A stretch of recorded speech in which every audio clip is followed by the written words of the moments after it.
Questions from committee members for Ms. Kraft? Thank you for making the effort to come down here. We appreciate your input. Thank you. Scotty Ellison, THC ATL.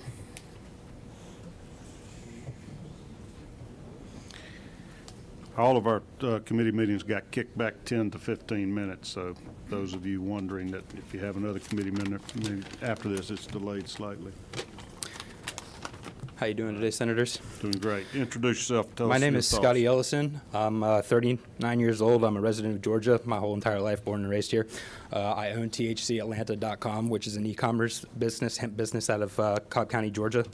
And I'm actually against the bill. And sorry, I have a problem speaking in public in front of officials. I've personally been arrested 3 times for Delta 9 in the past, which makes it very hard for me to get up in front of you guys and give my case because it's so intimidating when you're dealing with political figures and authority figures. However, let me go ahead and continue.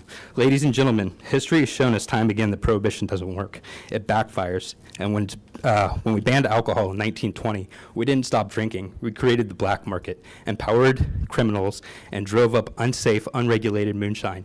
Today, the push for Delta 8 and other cannabinoids is prohibited, up in new clothes. It's prohibition dressed up in new clothes, and it's the same mistake for. Blah. It's the mistake for the same reason. My apologies. I probably need a glass of water. Prohibition fails because it ignores human nature. I appreciate it. Thank you very much. Give me just one moment.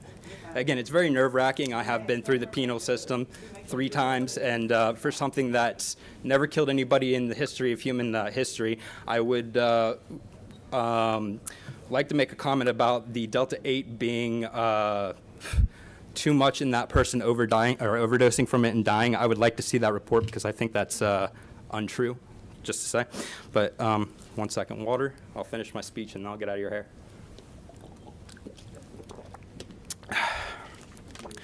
Prohibition fails because it ignores human nature. People seek out the restrictions, whether it's whiskey or hemp-derived buzzes like Delta 8 and other cannabinoids. The 2018 Farm Bill opened the door to legal hemp. Delta 8 and other cannabinoids stepped through, offering a mild alternative to Delta 9 THC that's helped countless folks manage pain, anxiety, and unwind. It's not perfect, but it is a choice that fuels jobs, innovation, and a multi-billion-dollar industry. Slamming that door doesn't make it go away. It pushes underground where quality control vanishes and risk skyrocket. Limiting Delta 8 and other cannabinoids isn't about safety, it's about control. If safety were the goal, we continue to regulate, test, and tax it as is, not limit and ban it. States like Texas and Kentucky have already restricted it, and now SB33 threatens a statewide clampdown, all while pretending it's not prohibition by another name, but it is. It's the same old playbook. Outlaw what you don't fully understand, ignore the demand, and let the consequences fester. We've got a chance to learn from the past. Prohibition breeds chaos. Common sense regulation, not to be mistaken by overregulation, brings clarity. Delta 8 and other cannabinoids don't need limits. They need consumer choice legislation. I'd recommend decriminalizing the whole plant, legalizing full plant access, and ending confusing games with terminology and restrictions that most politicians can't even grasp. Let's choose freedom and common sense over failure and fear. Thank you. Thank you. All right, Greg Raduca, Georgians for Responsible Marijuana Policy.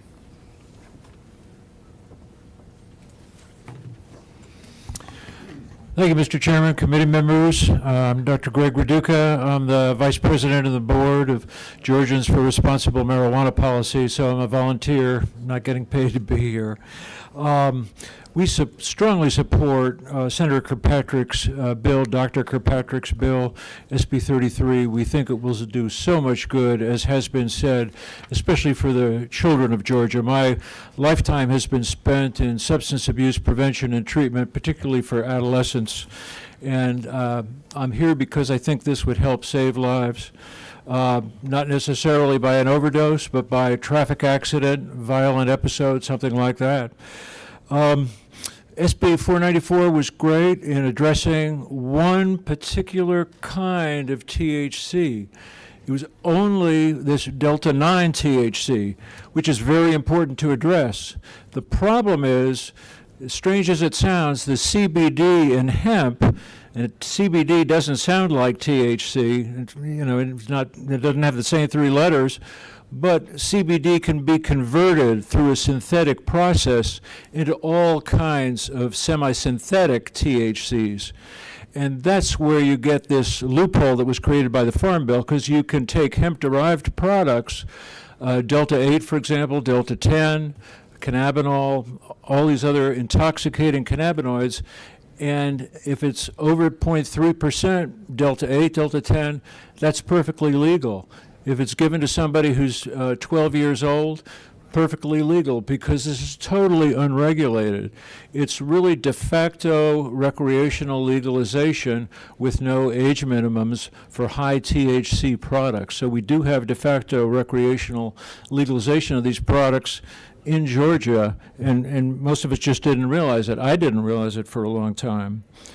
So these hemp-derived THC products can lead to traffic deaths, addiction, violence, psychotic episodes, and so forth.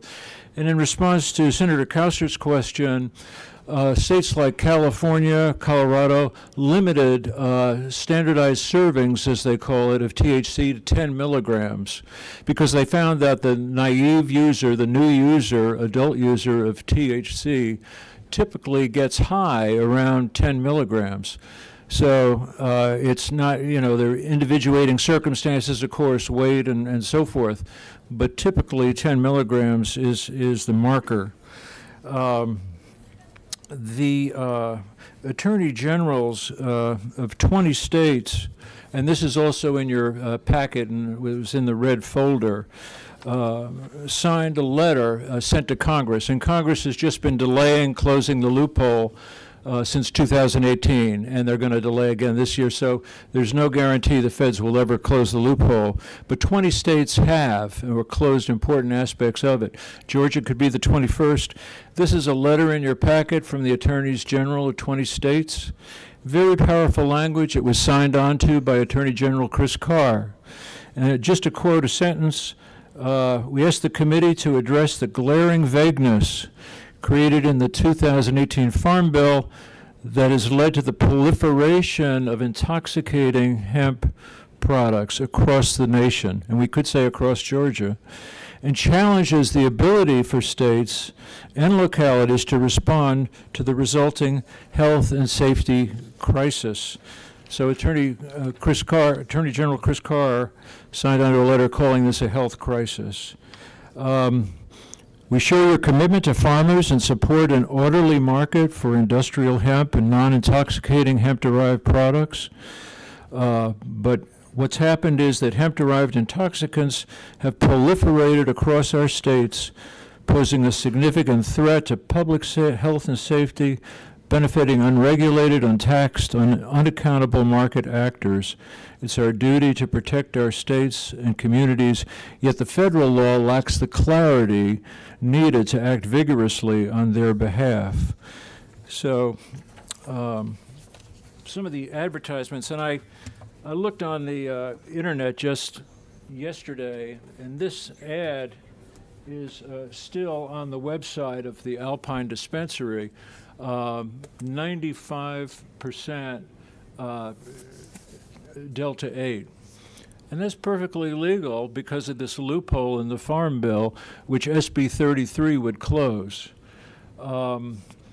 This is happens to be a vape cartridge product, and you get it delivered to your house. The weight, as Senator Kauster mentioned, is a very important aspect because you could have a 1,000 milligram gummy, say, of 50% Delta-8, and that would give you 500 milligrams of THC. Delta-8, perfectly legal. So that would knock your socks off. So that would conclude my testimony. Thank you for being with us. I've got time for one more speaker. I know Christina Vandiver came from a long way. I want to give you a chance to speak real quick. And then we'll probably have to conclude this hearing